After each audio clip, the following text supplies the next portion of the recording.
Assalamualaikum warahmatullahi wabarakatuh. Hamdan wa syukron lillah amma ba'du. Sahabat-sahabat mau dimanapun berada, semoga tetap ada dalam lindungan Allah Subhanahu wa Ta'ala. Kali ini saya bersama salah satu tokoh pemuda. Beliau adalah salah satu ketua Prima, yaitu ketua dari organisasi kepemudaan di Kota Tasikmalaya. Kita akan berbincang-bincang sedikit mengenai pemuda dan kepekaan sosial. Karena akhir-akhir ini ataupun menurut kacamata Sarung Makmul, tidak semua pemuda mempunyai kepekaan sosial yang tinggi ketika kembali ke wilayahnya masing-masing. Nah, kita tanya-tanya pengalaman beliau dan tips ataupun pengalaman yang bisa kita ambil seputar kepekaan sosial khususnya di lingkungan kaum muda, kaum milenial hari ini. Selamat siang, Bib. Selamat siang. Bagaimana kabarnya? Sehat, alhamdulillah, baik-baik. Terima kasih ya. Terima kasih untuk sahabat saya, Direktur Sarung Makmul. Ini ya, namanya Ridwan Maulana. Dia adalah sahabat saya, salah satu penggerak sosial juga di Kelurahan Gunung Gede, Kecamatan Kawalu, dan saya lebih akrab memanggil Gus ya. Untuk sahabat-sahabat, karena ingat perkataan Gus Dur ya, kalaupun Gus itu ada guyon, ada serius, ada tawa, ada canda dan lain sebagainya. Beda dengan kiai, ajengan ataupun apalah, kita selalu manggil Gus, lebih akrabnya Gus ya. Terima kasih. Baik, terima kasih Gus Habib. Kali ini saya akan berbagi pengalaman bersama sahabat-sahabat Makmul. Tepatnya bukan pengalaman saya, tapi pengalaman sahabat kita semua, Gus Habib, mengenai kepemudaan. Pandangan Gus Habib ini mengenai pemuda hari ini terhadap kepekaan sosialnya. Apalagi ketika kaum milenial pergi dari kampung halaman untuk menimba ilmu di perguruan tinggi khususnya, ataupun apapun itulah, menimba ilmu dimanapun, mau baik itu di pesantren ataupun di mana, ataupun bekerja, baik itu bekerja ataupun tidak. Tetapi ada juga pemuda yang kembali ke kampung halamannya masing-masing dengan kondisi yang apatis terhadap lingkungan mereka sendiri. Bagaimana Gus Habib menanggapi ini? Ya, ini sangat seru sekali ya, kita ngobrolin tentang kepekaan sosial gitu ya. Kepekaan sosial, dan perlu salah satu kita kaji ya, kita kaji tentang kepekaan sosial. Dan ini mungkin kita ngobrolin pengalaman saya ya Gus ya, pengalaman saya pribadi yang untuk sekarang ini saya menjabat sebagai ketua Prima, Persatuan Remaja Islam Masjid Al-Anwariyah, yang bertepatan di Kampung Cikalamas Lebak, Kelurahan Karikil, Kecamatan Mangkubumi itu. Ya. Kita ngobrolin tentang pemuda. Kita ambil salah satu landasan berpijak untuk berpikir, ngobrolin kalau kata kiai ataupun ajengan lah, kita kalau di Sunda ajengan gitu kan, kiai, ajengan, Subhanul Yaum Ar-Rizalugod, yang artinya adalah pemuda, pemudi yang sekarang adalah pemimpin di masa yang akan datang. Nah, itu kalau menurut kiai ataupun ajengan. Nah, kalau menurut Bapak Proklamator, kalaupun menurut Bapak Soekarno, tentang pemuda, makanya kan Soekarno beri aku 10 pemuda. Jadi bukan orang tua, bukan siapa-siapa, tapi dia mengatakan beri aku 10 pemuda. Nah, ini ada apa tentang pemuda gitu ya. Nah, kita padukan antara keterangan dari para kiai, para ajengan, dan keterangan dari nasionalisme gitu.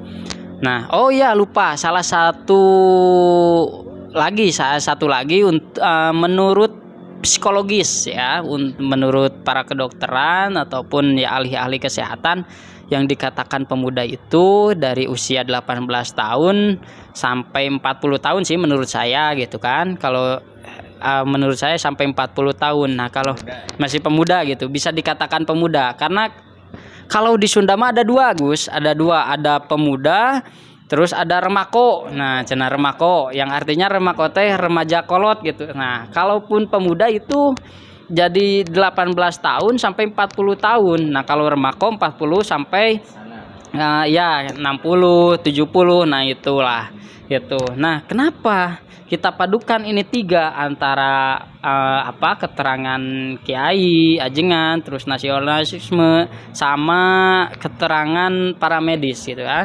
Para medis. Nah, untuk itu dari keterangan tiga itu ya udah cukup mewakili sebetulnya. Nah, yang jadi permasalahannya untuk sekarang, apalagi era globalisasi, era serba main sistem, serba online dan lain sebagainya, pergaulan dan lain sebagainya lah. Salah satu kendala kenapa mahasiswa ataupun pemuda dan lain sebagainya kalaupun pulang ke rumah, pulang ke kampung halaman, pulang ke tanah kelahiran itu bersifat apatis. Nah, ini kalau menurut saya ada dua sisi kacamata sih sebetulnya. Yang pertama, mungkin ia bisa jadi karena kebutuhan. Artinya kebutuhan, mending bekerja cenah, mending keluarga orang sorangan gitu dan lain sebagainya lah. Yang kedua, kendalanya adalah mungkin egois ataupun malu dan lain sebagainya gitu.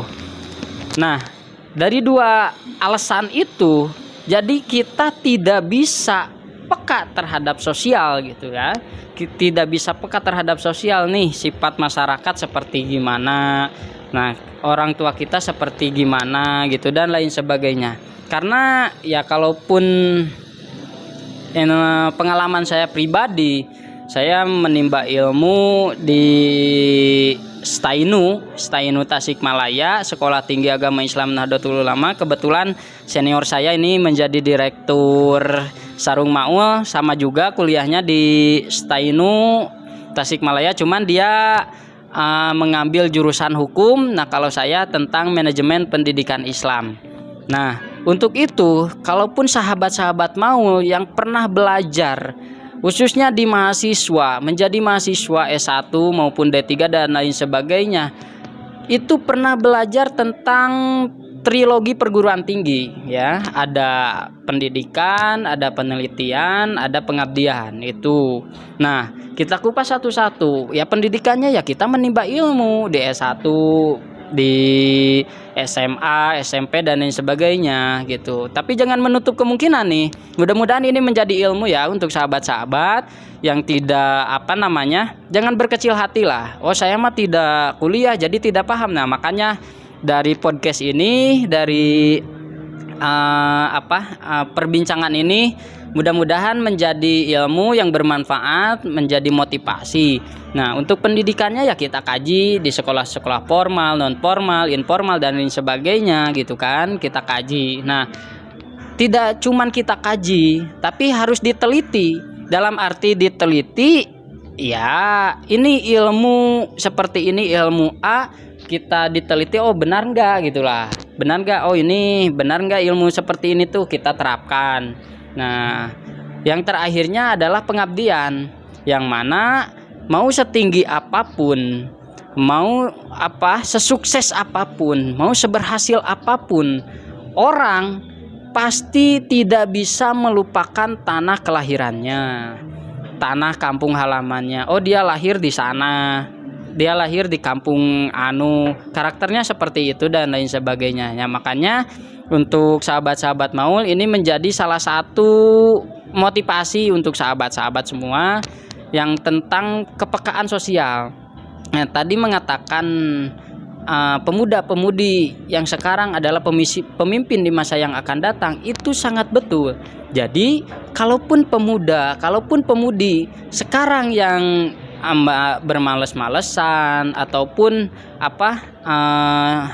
tidak bisa mengaplikasikan di masyarakat, ya bagaimana mau cara memimpin gitu kan. Nah, untuk itu untuk sahabat-sahabat semua, ini yuk kita bareng-bareng kita sharing bersama tentang kepemudaan, tentang kepekaan sosial. Nah itu. Terus kenapa ini Soekarno tentang ngobrolin 10 aku pemuda? Yang artinya kalau menurut saya karakter pemuda yang artinya masih pikirannya masih labil, masih kritis, masih liar dan lain sebagainya. Untuk itu makanya Soekarno bilang beri aku 10 pemuda. Nah, kalaupun di kampung sahabat-sahabat semua, kalaupun ada pemuda yang loyalitas, pemuda yang kompak dan lain sebagainya, harus lebih-lebih ditingkatkan lagi itu. Terima kasih untuk sahabat Maul. Kita berbincang lagi.